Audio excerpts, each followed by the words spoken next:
profiles, boom, boom, boom, boom, boom, boom. What they is, alright, I'm going to tell you exactly what they is right here on Gunner's Profiles today. What it is real life, real talk by a real one who really been there, done that, did that.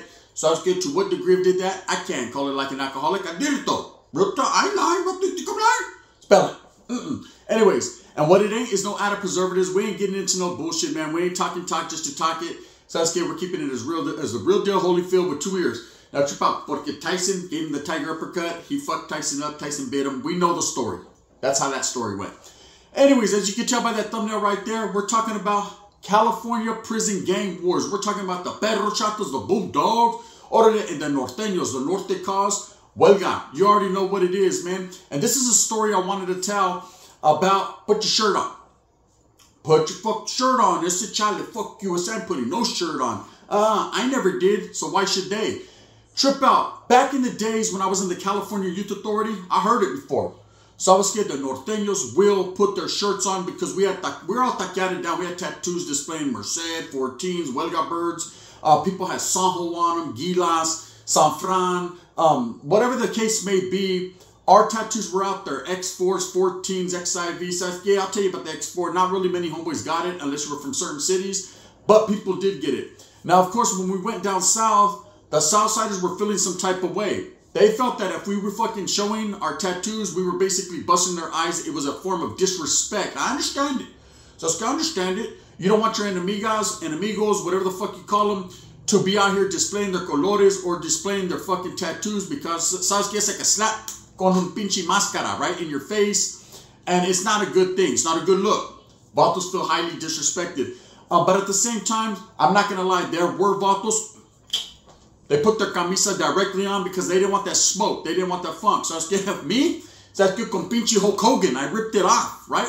My shirt was not going on, bro. Well, at that time, I was a skinny little vato with no tattoos, so it didn't matter. But I put a big old 14 over my eye just to let it be known on that side of the fence that I was not forgotten. Hopefully, the unexpectedness of me being right there was enough to put a beautiful but pretty little smile on their face. And if they didn't like that, one time for their mind, indubitably, I was going to get with that action. Just some knowledge you can't get in college. Now, trip out in a menudo style in direct fashion.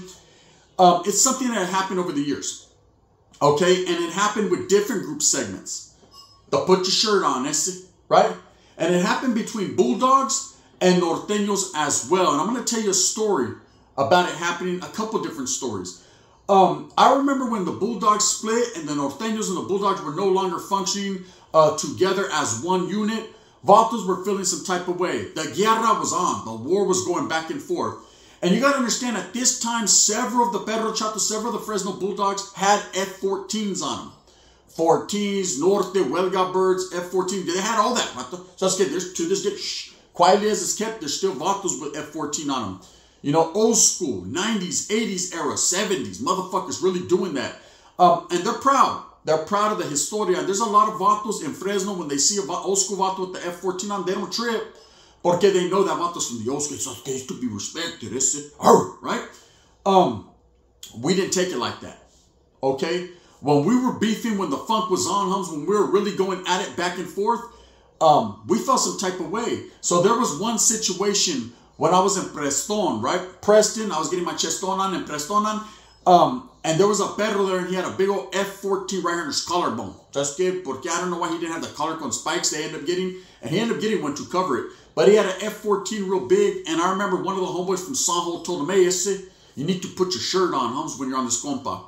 And of course it kicked off. It kicked off immediately because the perro said, fuck you, first of all, fuck where you're from, fuck what you claim, and your dead homeboys and all that, right? And so there was something that went down. Oh, it definitely went down, right? A little rayata kicked off, a little melee, and several homeboys went to Tamarack, which was the oil at that time, the box, the caja. All because a vato refused to put his shirt on. Now, I don't blame him. That's que hell nah, because I was doing the same thing when I was a CYA. See, when I first got there, vatos told me, hey, Gunner, you need to put your shirt on. Actually, it was Skins, you need to put your shirt on. I said, why? I said, well, you know what I mean? It's not cold. It's hot over here. We're with here, Holmes. Right? It's summertime in the LBC. He said, Charlie, Holmes, you need to put your shirt on because you're displaying fucking the Norte. And I said, but I don't even got tattoos. To what degree of displaying what? Put your shirt on. I said, fuck you. And in that fashion, picos. And we went at it. Of course, melees. Now, prior to me getting there, there were norteños that were already on the yarda that had been told the same thing. It seems like that's the first thing to happen in prison as well as CYA. Vatos, that's a form of disrespect. Hey, you're going to have to put your shirt on if you're going to function right here on this yarda. You know what I mean? And any baboso that would put his shirt on, well, you're a leva, homes. You're no good. So that's you're non-active, homes. You're a degenerate. Why? Because you let the next man, who's not even from your area or your homeboy, tell you to put your shirt on, homes. So okay, that's different. Okay, that was just different. We took it as a form of high disrespect. Okay, let me tell you another little story. So, there was actually a perro, right? And at this time, the perros, there was maybe 4 or 5 of them. I think they were on Centinela Yard from what the homeboy told me. And just doing their thing. Now, at this time, this is when it was red light. Not green light, it's a red light. Meaning, the perros and the Southsiders were not together. They were not functioning together. Just the Southsiders were allowing the perros to walk that yard. And allowing is a harsh word, right? They were letting them walk the yard. They were all walking the yard together. There was no strife, no friction, no funk. This was in the fucking late 90s, right? Everything was good in the hood. And anyone that knows the history and knows that at one point in time, yes, the Southsiders deemed it where they could walk the yard and do their own thing as long as they stuck to themselves, and they stuck to themselves. Well, I guess one of the perros had a big old F-14 on his stomach, a big old pinche F-14 representing, and you got to understand at that time, it was, the split had just happened a few years before that, so a lot of vatos, like I said, still had the F-14 on them, and the Southsider, he felt some type of way. Oh yeah, he felt some type of way, and I don't want no one to take disrespect, because ain't no one harder than nobody. Everybody's about their shit in prison. Everybody, right? And so the vato came up to him, and this was a younger Southsider that had not really been around the block in the 6'4" yet. But he knew enough to know, hey, the vatos can't be having his shirt off like this. So he actually came up to the few perro chatos and told the guy, hey, Holmes, you got to put your shirt on this yarda. To which the bulldog fucking grabbed his shirt, took and fucking threw it at him and said, here, you put it on me. Let's see if you could put it on me. Of course, something was going to kick off. Oh, yeah. Oh, you didn't know? The Southside turned around, Holmes. He ran back to his homeboys and told his homeboys, hey, regulators, mount up, right? So they mounted up about 20 deep and started to approach these 3 or 4 perros that were on this yarda. And the perros knew. The homeboys of perro I talked to, he said, man, it was on a cracking, bro. To what degree of cracking? And then you know the fucking cracking cracker, right? It was going to go down. I was like, fuck, is it like that? And he said, yeah. And he goes, we were ready. We weren't spooked. We already knew what time it was. Prison was prison. He goes, we just were thinking of later on what was going to happen, you know, because on this yarda, everything was cool up until this point. Well, what happened was the llavero that was on that yarda caught wind of what was cracking and shut it all down. He said, Charlie, vatos don't have to put their shirt on. They don't have to do that because they're not displaying the 14 in that fashion. And of course, it all worked out. Now, I always tripped. Oh, what about the vato from Clanton 14th Street? Does that mean something? I used to trip. And then vatos would have the big old tres in. And it was just, hey, it's happening everywhere you went. You know, back in the days, we used to hear these stories about norteños that would go down south or hit certain yards and would have to cut off their Mongolians or fucking keep their shirts on, or were only allowed in certain parts of the yarda. And I used to feel some type of way. The fucking hairs on the back of my neck used to stand up. Because I used to say, anybody that conforms to that type of fucking peer pressure, that type of fucking oppression, homes, is a leva, and shit put their pinchy fucking shirt on, right? Of course, there was many instances where some did. Okay, I'm going to be totally honest with you. I'm not going to sugarcoat or add preservatives to nothing when I say, vato, I like wearing my shirt anyways, huh? Fuck it, it's it. And walk the yard, right? And there was plenty of instances where norteños got off where they were mad at. And it's been vice versa. Okay, it's been vice versa. I remember in the county jail in Merced, at one point in time, they used to keep the Southsiders either on one block or the Bubble. The Bubble meaning in Sandy Mush, we had this place out in El Nido, California. Orale, it was like our road camp. They had this bubble. It was a building inside of a building where the Southsiders programmed. And fucking, I remember we used to tell them when we walked by, put your shirts on. I said, they'd be like, fuck you. Of course, we couldn't get to each other, but we still used to throw that out there because that was the highest form of disrespect in prison. It was one of them, especially when you were a gang member. If someone told you to put your camisa on, it was ugly. Now, when it comes to the North and Bulldog wars, okay, the shit don't stop. The shit don't stop. The animosity is there. It's a prison gang war that's been going on for 30 plus years. And it continues. Okay? Allegedly. It continues. I've always wondered why vatos would tell other people, you know what I mean, put your shirts on. They're still perros. They're still norteños. They're still Southsiders. None of that shit means shit. Nowadays, especially with the dick ride to the dick slide generation, motherfuckers got treses on their face, catorces, motherfuckers got perro chato. I mean, people are out there really on their Bangladesh shit, letting it be known and displaying their colores. That's a fact, you know? So I never understood, but then after kind of kicking back and the homeboys telling me the story, I could see the reasoning behind it. You know, put your shirts on. That's how vicious it gets in the penitentiary. That's how it really gets in prison. Vatos don't even want to see your tacas. And that's another reason why, of course, I got the 14 over mine, which was done by K9 from Northside Pleasant Street, Fresno Bulldogs. And I did his at 14 as well.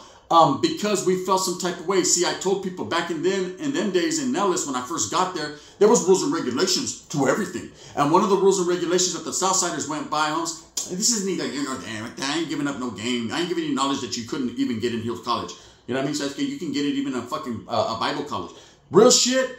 We got them on our face because when Vatos hit us up and we told them where we were from, they would get off on us mandatory. We were like, fuck it, homes. We're not talking to people anymore. We're tired of answering questions. This ain't a fucking ask and answer. This ain't a Q&A. This is a real life, real talk. Let's get down where we're at. Sabes que? Fuck it, homes. La primera. And we handled our business. And they handled theirs. And it went back and forth and back and forth. And eventually, sabes que? It kept going back and forth. You know what I mean? That's just how it was. Real active shit. Now, some of the stories the homeboy told me yesterday, when he told me that perro, when I was kind of tripping, I was like, damn, bro, why would Vatos trip that bad off of a tattoo? But it does. Okay, I've seen Vatos like hey, on 50 cuz on Paru. Like C-Mac has a disrespectful term across his forehead. Okay, if that Vato hits the pinta, there's going to be repercussions for his actions. That's a fact. For those of you that don't think, and I don't give a fuck, man, let me tell you, brothers will trip. Okay, everybody will trip. A tattoo is universal, meaning when you see it, everybody in the fucking pinche universe sees it. It's something you can't scrape off, right? It's there, homes. So if you get a vato like C-Mac that hits a yarda and there's several individuals from Hoover criminal gang, what do you think they're going to do? So es que con un pinche SOS pad inside, handle your business, that's it, or we're going to handle ours. In that fashion, you know what I mean? On crib or on criminal or on pyro, I don't know to what degree of who's there at that point in time.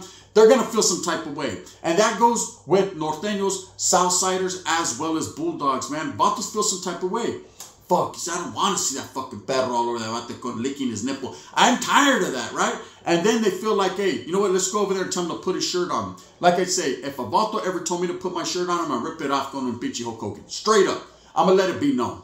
Because at the same time, man, that's so highly disrespectful. You just don't disrespect people like that in prison. I learned that a long time ago. CYA was the same thing. Anyways, I got to reminiscing with my homeboy yesterday, man. We talked for fucking 5 horas on the phone. Man, the canalismo was real. Which was funny because I just did a video on canalismo the other day. And we got to talking about some of the things, and he jogged some of my memories. Shit I didn't even know about. Let me tell you a little story, right? And this is no disrespect intended to the homeboys that went with me to Nellis. But I felt that for no other reason, it's time. The time is now. You know what I mean? I need to put something out there. And I could save this for a whole nother video, but fuck it, eh? Why not? You know what I mean? When we got there, we pulled up. And I'm not going to say no names, right? I'm going to keep one name optional just so, you know, the homeboy don't feel disrespected. Because this one homeboy in particular, I'm like a brother with, man. And I got love for him. Anyways, strip out. So when we got to Nellis, and this is a fucking fact, homes, and I'll bring Dreamer from Corco Bulldogs on to let it be known that this is a fact which the gun speaks on, man. Because I don't play no games. This will show you the definition of a real gangster, man. A young, scared little fucking 12-year-old kid, skinny and ugly as a motherfucker, man, but held it down when all the rest of the big homies didn't. Bang, bang. So I get to Nellis, man, and I told you guys a story before. First night, bam, we get into it. Someone says Estrella, we get off. There's a little riot. Joker from San Leandro was hugging the fucking toilet, scared as fuck. Don't take my shoes. To which I did, every pair he ever got. And he was Leva.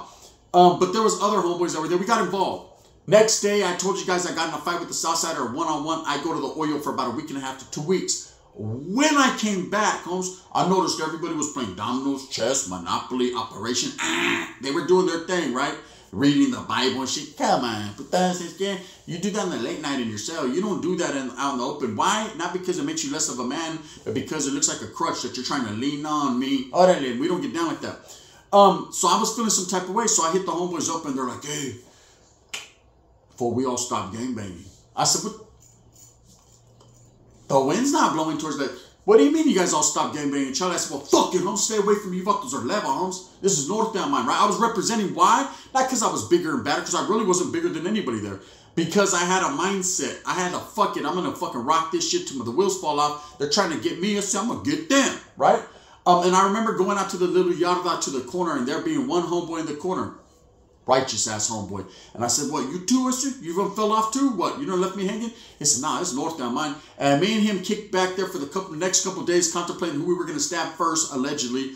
We ended up getting shipped to another compa, which was Cleveland at the time, which there were already Norteños there. And when we got there, I immediately, this is a fact, you could ask Dreamer, he'll tell you, I immediately sat down and told the homeboys, man, these putos all stopped gangbanging. So we excluded them. They had to sit in different chairs. We had our table, they sat over there. They said, sit over there. We're so disgusted with you guys, we don't know what to do. Of course, me and the one other homeboy, man, scraggly ass little kids we were embraced. The embracement and the canalismo was real. You know why? Because unlike these vatos, we didn't put our shirts on. Okay? See, as big old Southside had came to the compa while I was in the oil and told vatos, you need to put your shirts on, you can't use the microwave, to what degree of iron? No, right? He put rules and regulations on them and they adhered to it. Fuck that. It's, I wasn't conforming to nothing. Not on no gangbanging tip, not on no man tip, not on no kid tip, not on shit, homie. You're not gonna tell a real one what to do. Sasuke, unless you're fucking one of the big homies, then you're gonna tell us what to do, right? But you understand what I'm saying. The enemy guy's never gonna put no stipulations on nothing we're doing. We're not conforming to that bullshit. I don't think anybody should or will. And at that time, we definitely were young and crazy. White babies, period. So, I look at it like they put the shirts on. All right, so I was getting they did too. They had their blues on me. Todos. I fuck that. Con un tank top. You know what I mean? I didn't even have tattoos anyway. So what was it? Anyway, so I get there, tell the homeboys what it is. And he reminded me of that yesterday in our conversation. He's like, remember? He goes, bro, you stood strong. You and the one other homeboy.